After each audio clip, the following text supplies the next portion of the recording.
Good afternoon and welcome. Thank you for joining us today. On behalf of Q Super, I would just like to start by acknowledging the traditional owners of this land and the elders past, present and emerging, and acknowledge the important role that the Aboriginal and Torres Strait community continue to play in our community. So Q Super is one of Queensland's largest superannuation funds, and we have a high proportion of female members. So our aim is to help shape and secure financial outcomes for women. And we aim to do this through education, inspiration and collaboration. And as part of that commitment, we are really excited to be delivering our first online masterclass as part of our She's on Q series today with well-known financial advisor Canna Campbell. And I know that Canna will be known to many of you. And today we're really focusing on how we can share some tips around the money solutions rather than focusing on the money problems. So just a couple of hygiene factors before I hand over to Canna. On the bottom right hand part of your screen you'll see a speech bubble. Now this speech bubble is so that you can ask us questions as we go throughout Canna's talk, and at the end we'll be opening up to a Q&A where we'll be asking Canna some of your questions. This is also the place to log any technical issues that you're experiencing. And lastly, at the bottom right-hand corner, next to that speech bubble, you should see a pie chart. Now that pie chart will direct you to two short feedback questions, which we would love you to answer at the end of this masterclass, so we can continue to ensure that we're delivering these events that suit you with the content that you want to hear. So with that in mind, I would like to hand over and welcome Canna Campbell. Hi everyone, I am absolutely thrilled to be here. I've been really looking forward to hosting with Q Super this masterclass webinar. Now, my purpose of today is to inspire you, to motivate you, to educate you so that you know how to manage your money thoughtfully. Now, this is the most boring disclaimer card that I will be showing you throughout the presentation, so just bear with me for 10 seconds. I'm a licensed financial planner, so everything I'm saying to you is from a general advice perspective.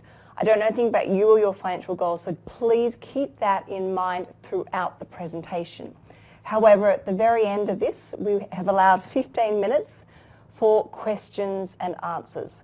So I highly recommend making the most of that bubble where you can add your questions in, but also I encourage you to make as many notes throughout this presentation because I'm going to be sharing lots of really helpful, inspiring, empowering, motivating information for you in this presentation. Now, first of all, for people who may not know who I am, I'm a financial planner. I have a Bachelor of Commerce in Economics and Marketing and an Advanced Diploma of Financial Planning. So I'm perfectly qualified for this presentation and to feed you as much information as possible, but also to feed you information that's based on my personal experience, because I am just like you. I am on a wealth creation process and journey, and I am building my own level of financial independence. So I am marching to the beat of my own drum, and through my experiences, my wisdom, and even my mistakes, I'm able to give you as much valuable information as possible. Now, I'm also a mother. I'm a real woman. I am someone who likes nice things. Yes, I like to order avocados in cafes, but I'm also about balance and doing things proactively so that you're always on cue, because as we all know, this presentation is She's on Q. So I really hope you get to understand a lot about me, how Q Super works, and how we can all work together. Now, there has never been a better time to be a female. If we look back to our mothers, our grandmothers, and our great-grandmothers, that we are presented with so many more opportunities. There is so much more awareness. There's so much more networks and support, like She's on Q. There are so many more opportunities. We have a much louder voice, and we're so much stronger.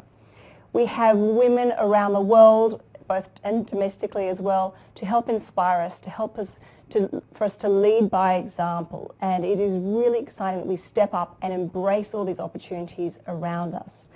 Now, when we do this, there's a flow-on effect. When we step up and say, I'm taking control of my finances, we inspire others just by sharing that experience. So I highly recommend when you finish this webinar today, share what you've learnt with others so that you can inspire others and be part of the flow-on effect. Now, whilst it's really great that we are all stepping up and, banding together and raising each other's bars and inspiring and motivating each other, I am a little bit worried. And this is not to disempower anyone, but to give you insights and make you aware of some really important facts and figures that we need to be aware of right now. Now, the things that we always talked about, the salary gap, the superannuation gap, women taking time out to raise families, to take care of young children, all these sorts of things. And there's such a large percentage, 64% of women's work is unpaid. Now, as a result of the salary gap, which is around about 14.6%, the lack of financial education, which is not only missing in schools but also missing in universities, it has a really detrimental effect on women's financial well-being. And that is what I want to talk about today, so that you're aware of this. It doesn't disturb you, but you know all the right things that you need to be doing today to put into practice so that you are never a statistic. You are completely ahead of the game, and everything that you're doing is right for you, and you understand and see and feel those benefits throughout the journey. Now, one thing that worries me is it's great to be aware of these stats, but we seem to be passing on the responsibility to our government to change these things. And whilst we're making fantastic progress, we're using our voice, we're having breakthroughs, we're definitely achieving great things, we still need to be aware that it may take a long time before the government makes these changes. It also may be too late. It might be great for our daughters or our grandchildren, but we may miss out on those benefits. As a result of this, I highly recommend that we do something for ourselves, by putting ourselves first and stepping up and taking control.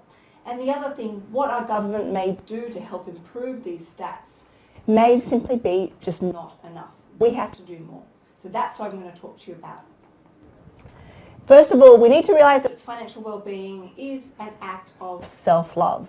Just like we have a balanced diet, we put vegetables and fruit and all the right nutrients into our body. We exercise our bodies, making sure we get the right amount of weight training and cardio and yoga and all those sorts of wonderful things. Just like we might read an interesting article in the newspaper, exercising our brains. Financial well-being is an act of self-love. Taking care of yourself financially, both now and for the future, is extremely important part of you taking care of yourself and showing that sense of self-respect. When you do that, you get a great sense of self-love and self-control and a huge amount of self-respect. When we take care of our finances, it has a flow-on effect, just like when we support other women around us. We go to dinner with our family or our friends or our partners, and we're not worrying about the cost of dinner or the babysitter's bill adding up. We're able to connect more and invest more into that relationship, strengthening that bond, removing any loneliness in our lives. The other thing is when we have financial freedom and independence, when we've done that right act of self-love around finances, we can invest more in our career. We can afford to take on that mentor. We can afford to pay for that new course or go for that MBA or do that particular class that's going to help add value to our lives and help us climb that corporate ladder. Also, when we invest in ourselves financially, we have more time to ourselves for our own spiritual and emotional growth and development.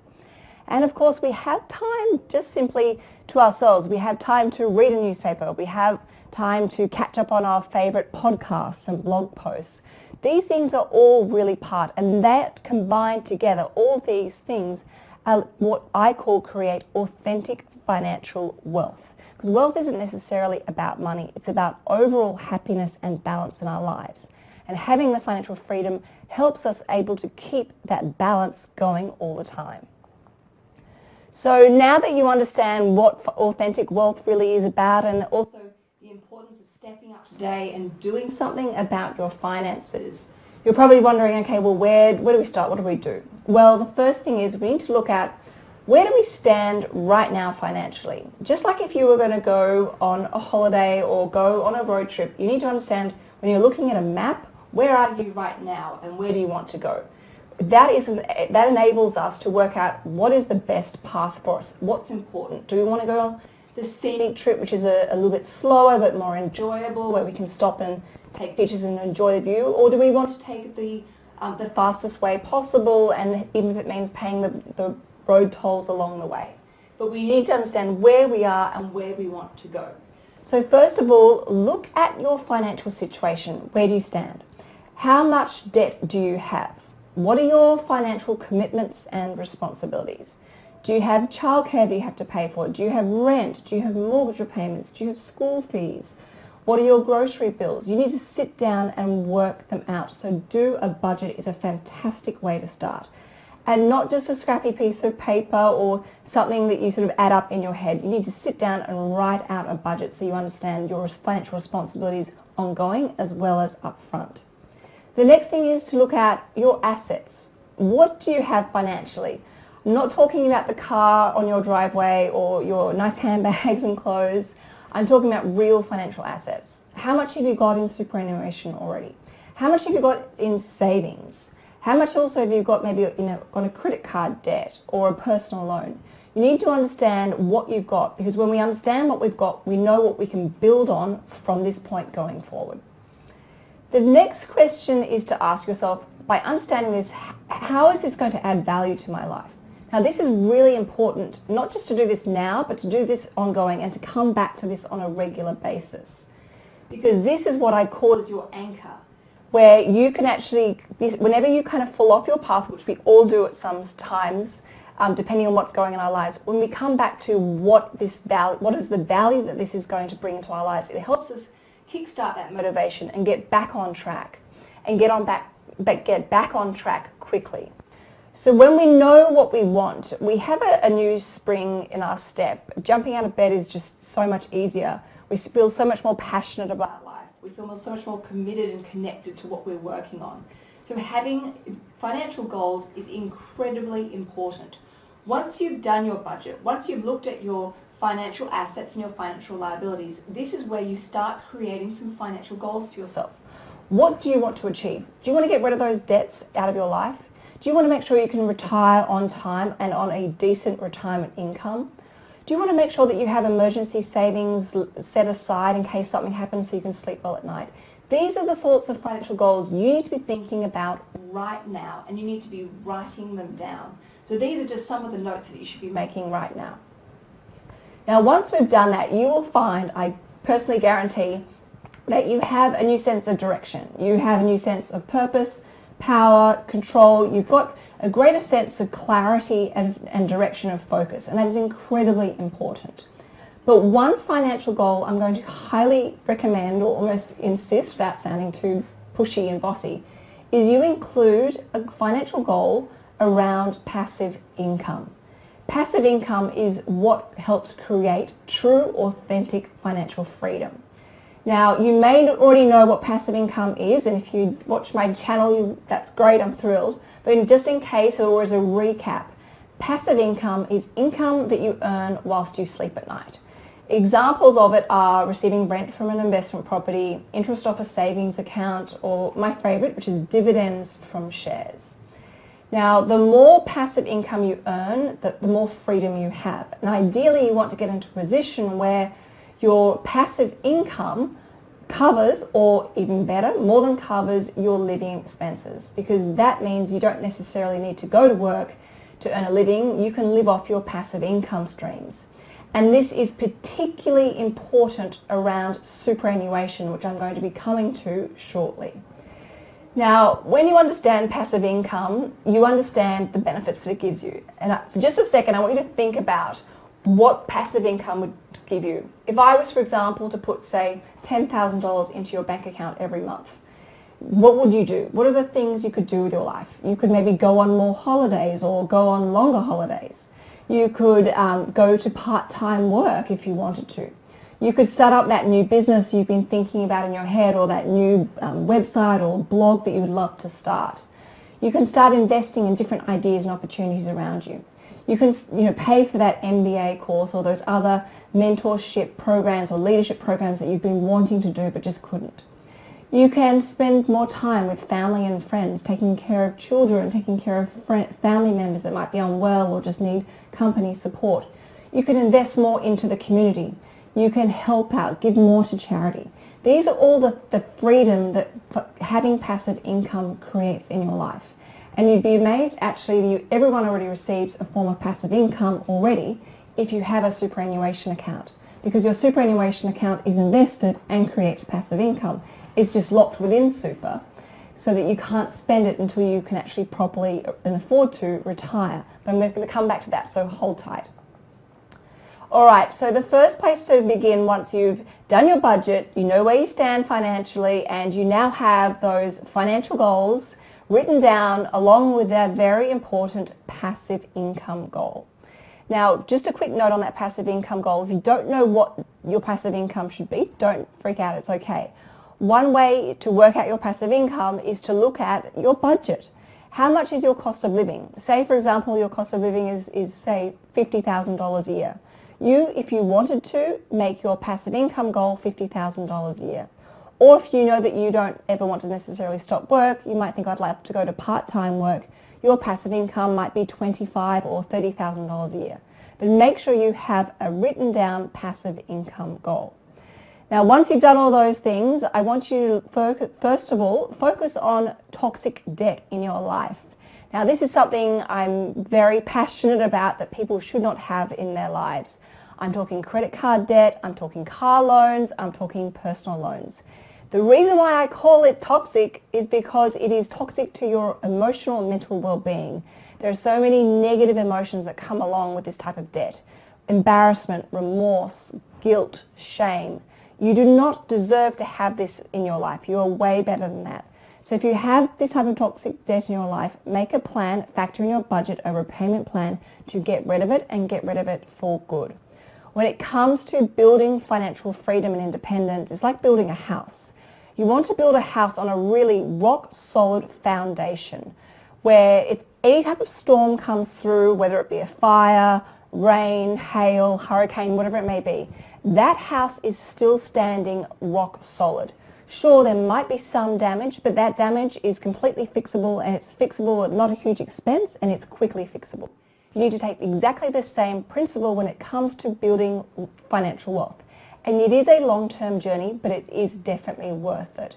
Now, by not having any toxic debt in your life and building on that rock-solid foundation of savings and solid investments and assets, that is how we create it. You must get rid of that toxic debt first. The next thing is managing your cash flow.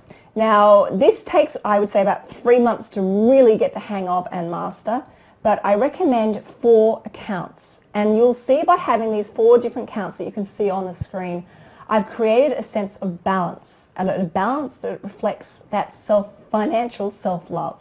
So you've got your everyday account, which is for all your daily, weekly, fortnightly, and monthly expenses. So your gym membership, your mobile phone, your dry cleaning, your coffee money, your weekends, maybe a clothing allowance per month. That is where all that money comes out of. The second account is your life and emergency account. Now, your life account is for things that happen in life, like getting a flat tire, which I've had about 4 times this year already. Things like an unexpected medical or dental bill. And then it's also some emergency money on top. So the right amount of emergency money varies from person to person, but you need to sit down and think about what number would you feel comfortable with knowing is an emergency money at any point in time. Now, this life money and emergency money sits in the same account. It's a high interest earning savings account, and you'll see on the screen in that box the code X. What you would do is insert your emergency number in this. So for example, say your emergency number for sleeping well at night is say $10,000. You would have your life, you would nickname your account Life Plus $10,000 emergency money. By having this written in the nickname of your account, it reminds you not to get distracted or conveniently forget and accidentally spend that money. You know that that $10,000 in your account is always to be held for emergencies. And if you ever dip into it, you always and quickly replace it. The next account is your financial goal account. Now this is where you could put in, for example, your passive income goal. This is where we put money in, build it up as savings for your eventual long-term investment, which I'm going to come to. And then finally, your lifestyle account. This is where I want you to put a goal in that's really fun, something you're excited about, whether it be maybe saving up for your first home, whether it be saving up for a particular type of equipment or something you want to buy for yourself, maybe even a special handbag or outfit, whatever your heart desires. I know for myself, my lifestyle account is nicknamed my holiday savings fund. And what this does, when you put money into this account, as you put money into each of these 4 accounts when you get paid, it gives you a great sense of balance and control. And you're honoring not just your lifestyle goals and your emotional well-being, but also you're taking yourself seriously and you're stepping up and showing responsibility towards your financial future. All right, next step is then to fix up your superannuation. So not only, just to recap, we've sorted out your financial goals, you know where you stand financially, you've got a passive income number, and that goal can also change at any time.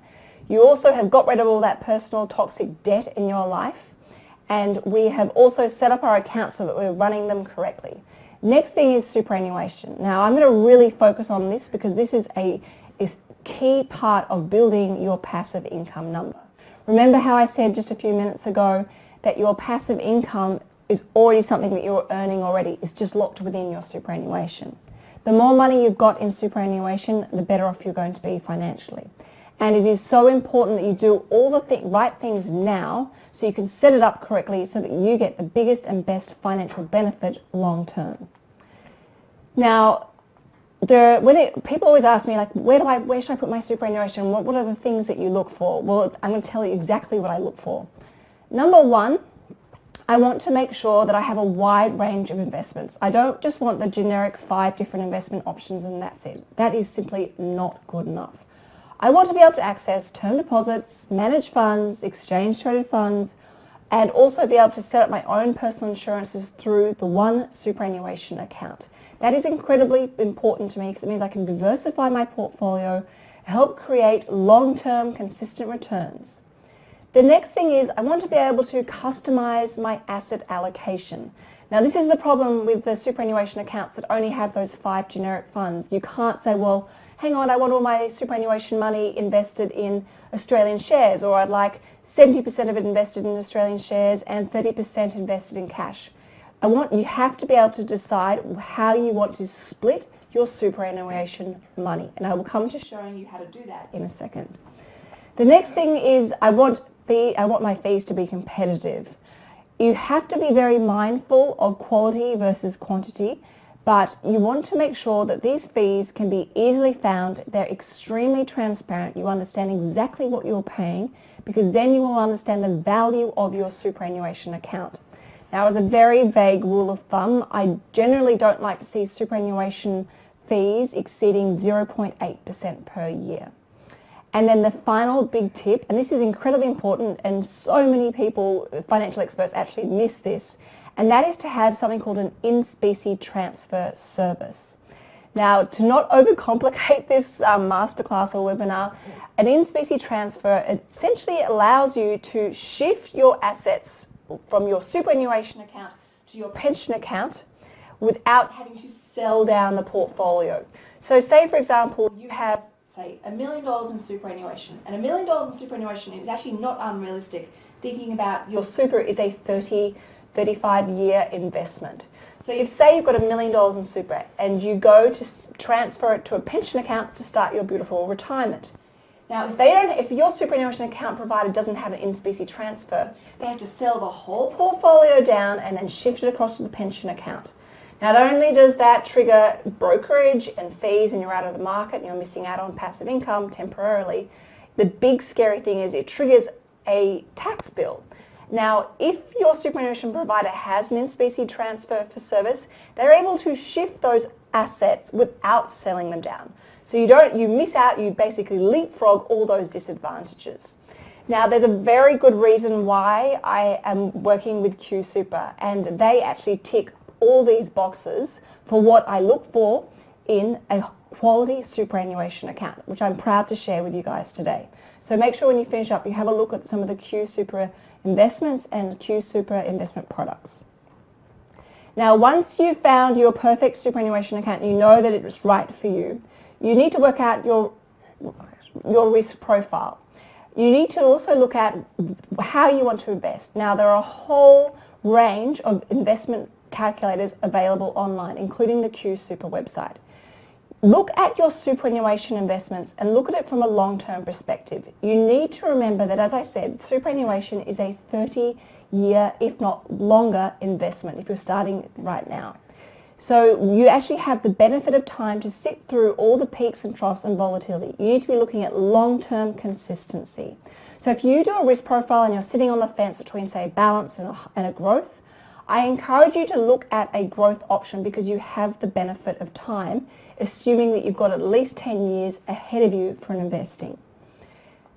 Now, you must make sure that you let your superannuation provider know. Never just fall for the default balanced generic superannuation investment option. You want to take control of your superannuation. You need to be deciding how your money is invested.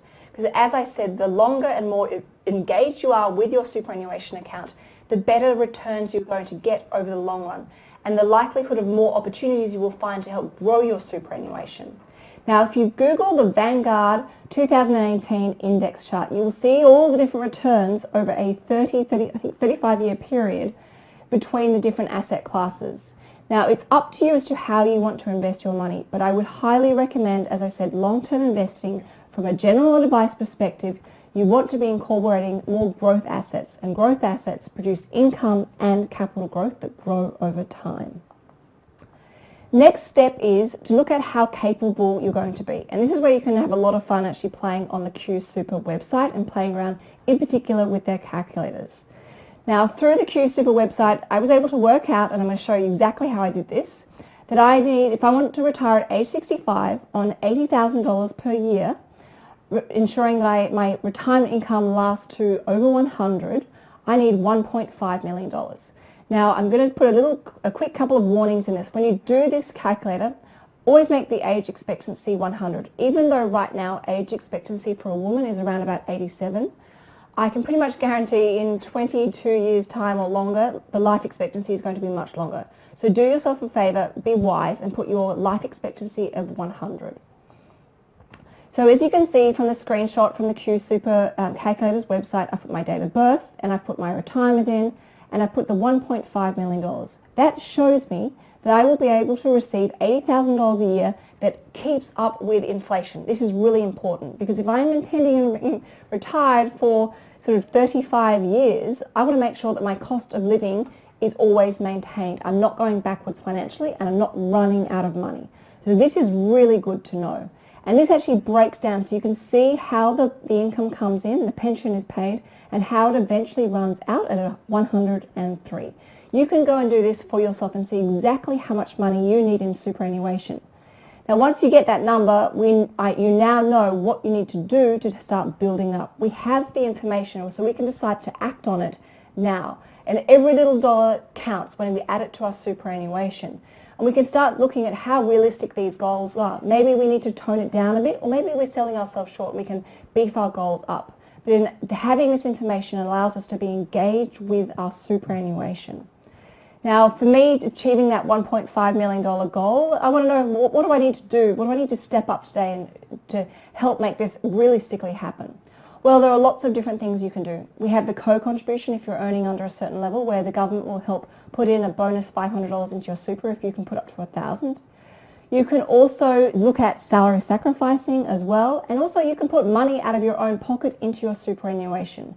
But you always must be aware of the limits as to how much you can contribute each year, particularly as it's each financial year. So always keep up to date with the rules and regulations.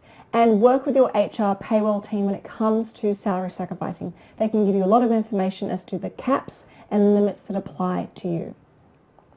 Now, as I just want to quickly go back, when you do also this calculation, always assume that you're single, just to be safe, and always, I said, make sure you factor in inflation into the calculators.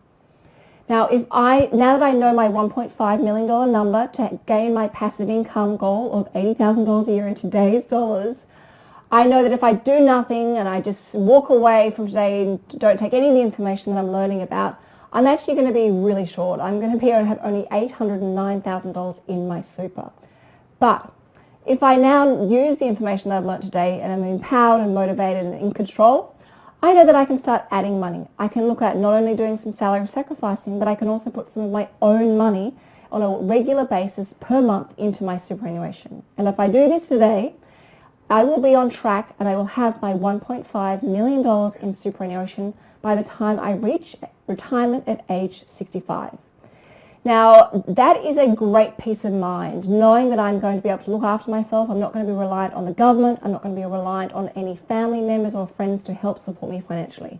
That is going to give me such a greater night, a better quality night of sleep, and allow me to then enjoy so many other things going in my life, because I've planted the right seeds today, right now, to help make this happen. And you can see all the assumptions that I've put in this. So to wrap up today, before we move on to questions and answers, I recommend you consolidate your superannuation. When it comes to selecting the investments for your superannuation, think long term. Look for a superannuation account provider that has a good reputation. This is so incredibly important. Research those fees, make sure you understand them. And when it comes to working out your number and looking at what you can do to start building up that number today, don't overwhelm yourself. If you're on a tight budget, look at leaning in. Maybe only contribute $10 per month if that's all you can afford to do. But look to increase that on a regular basis. Bump it up to $20 next month or $100 in 6 months' time. Every time you get a pay rise, look to take some of that money through salary sacrificing and some of it for your own money. Also, things to think about as maybe lump sums come your way, you can put more into your superannuation. And if you're in a fortunate position where you don't have a mortgage, that is a fantastic opportunity for you to really invest in your superannuation account, make the most of how tax effective it is, and really achieve those passive income goals, those financial goals, and achieving your number.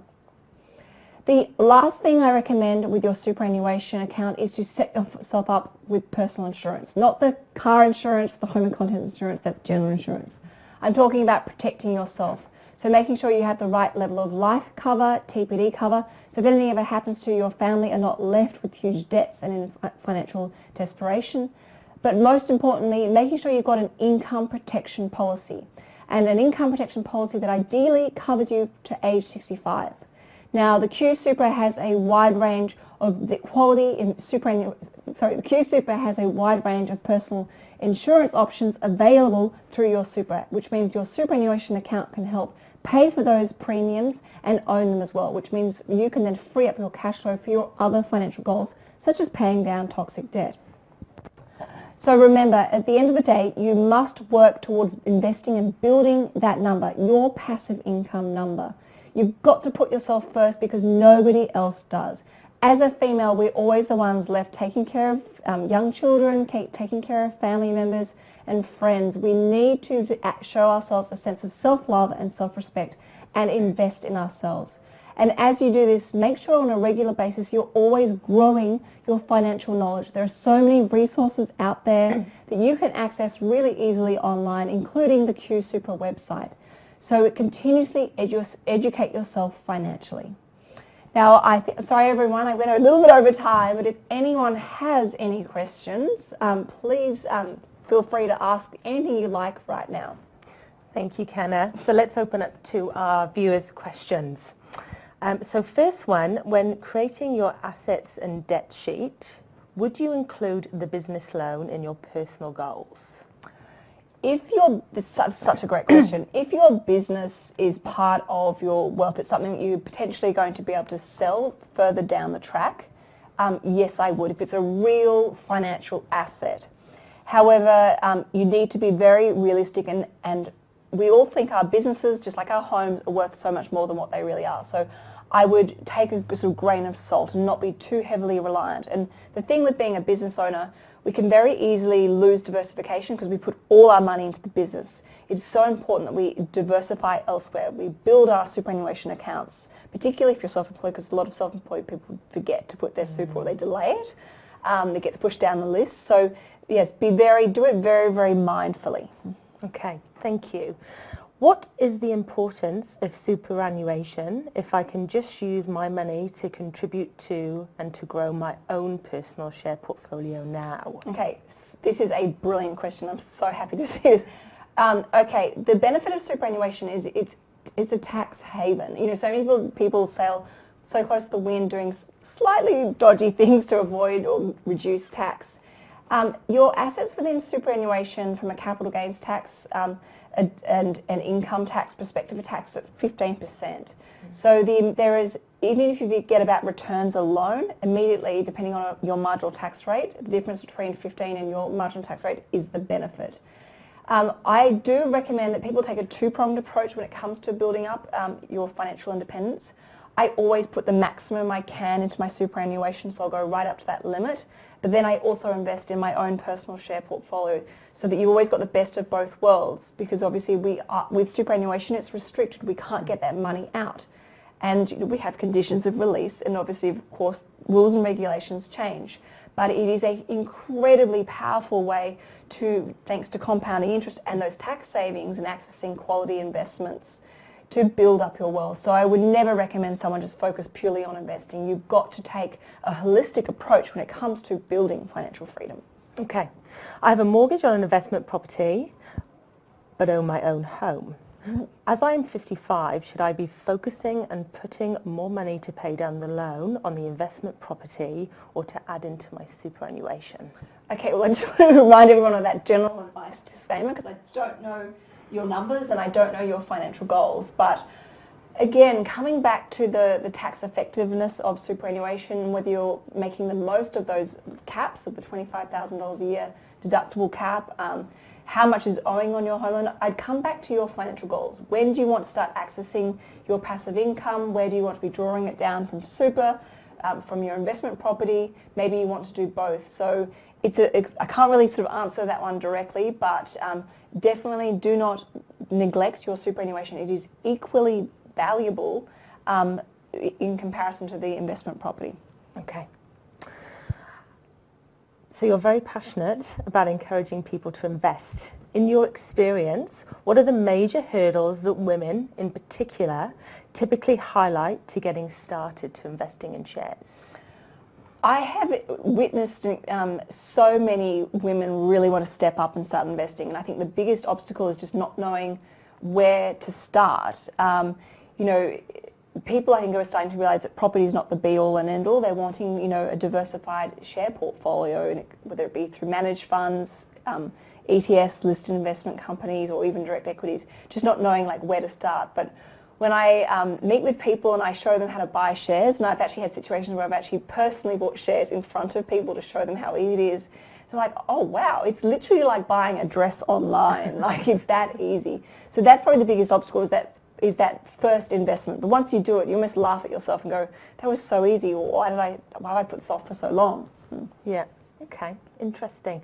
So I think one of the other questions we had is around financial advice, and I think that people seem to think that there's a high price tag involved in getting some financial advice, and being a financial advisor yourself, I'm sure you're very encouraging of people to seek advice. So what do you typically need to be able to fund financial advice? Okay. So first of all, if you're going to sit with a financial planner, you want to be looking for a financial planner that's ideally fee-for-service. That is the most ethical way of working with a financial planner, because it means they're not earning commission, they're not charging you a percentage of your portfolio, they're charging you a flat fee for their time. And that is the way I've always run my business, SAS Financial. There's no magic number. You don't have to say, well, I've only got $100,000. $100,000 is a lot. If you say I've only got, say, $1,000 saved up, I can't see a financial planner. That's not the case at all.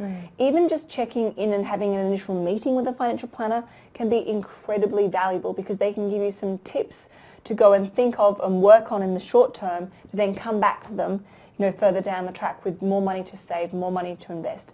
But to be also really honest, part of my message and what I do is to help educate people so they don't actually need to necessarily go and see a financial planner because you know what to do. Particularly with the resources like the Barefoot Investor, even just reading the newspapers, there's so much free information out there. You don't necessarily, it's not rocket science, you can do so much of this, and so many books out there to help as well. Thank you. So I think most of us probably have a credit card. One of the questions has come through, is having a credit card a bad thing if we are still able to pay it off every month? Absolutely not. Having a credit card is perfectly fine. I have one credit card. If you use your credit card wisely and you never pay any interest, you pay it on time each month, and you're sticking to your budget and you're achieving your other financial goals, it is absolutely fine. And I actually, you look at the benefits you can get from so many credit card providers. Things like free upgrades on flights. I mean, an upgrade alone can be worth sort of $4,000, and the credit card company isn't making any money out of you because you never get charged interest. But obviously, I would only recommend someone have one, maximum 2 credit cards that is always linked to some sort of loyalty program, such as a frequent flyer program. Always pay it off, but make sure that you're sticking to your budget and you're achieving your financial goals. You want to be making sure that you're not spending everything. You are putting money aside for your life, for your retirement, for your superannuation, all those sorts of things. Yeah. So it is okay. Okay, great. Okay, wonderful. Just very mindful of time and finishing on time. So if we didn't get to your question, don't worry. We will answer it via email. Thank you, Canna, once again. Well, I'd like to thank Q Super for having me to Brisbane. I've been looking forward to this for such a long time. So it's so exciting to be able to work with you guys, but also to be able to talk to everyone in this capacity. I think doing this masterclass webinar is a fantastic solution to be able to speak to you guys. So thank you. Thank you, and I'm sure our viewers have got lots of solutions that they'll want to go away with this afternoon and take action on to help them on their own wealth journey. So just before you log off, if you could spend a couple of minutes just answering those 2 questions so we can get some feedback on today's session with how we can improve it for future viewers, that would be wonderful. And also, if you aren't part of our She's on Q mailing list and would like to hear about future events, the address is now on the screen where you can register, and you don't have to be a member to register to attend to these.